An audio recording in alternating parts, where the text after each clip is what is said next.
No tak podľa dostupných údajov, ktoré máme k dispozícii, tak kaštiel bol postavený koncom 18. storočia, ale prešiel niekoľkými fázami rekonštrukcie vždy podľa toho, že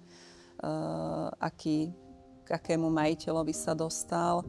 Najskôr to bolo také pánske sídlo rodiny Horvátiovcov, ktorí tu vlastnili pozemky.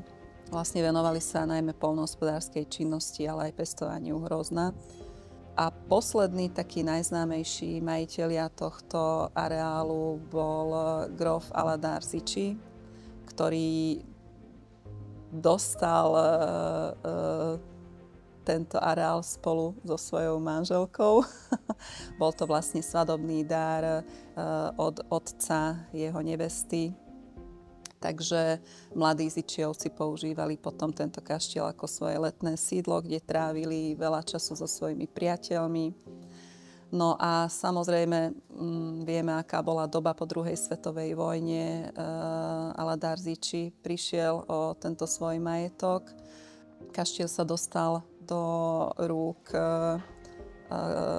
cirkvi a vlastne katolícka cirkev tu zriadila svoj charitný dom, ktorý tu však bohužiaľ tiež nebol večne, keďže vieme, že v bývalom režime boli dosť prenasledovaní členovia katolíckej cirkvi.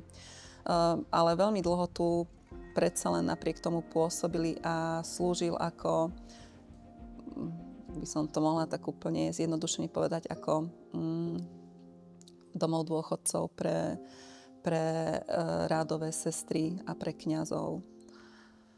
No a potom v 90. rokoch tento charitný dom dostal naspäť nejaké svoje priestory nedaleko Nitry.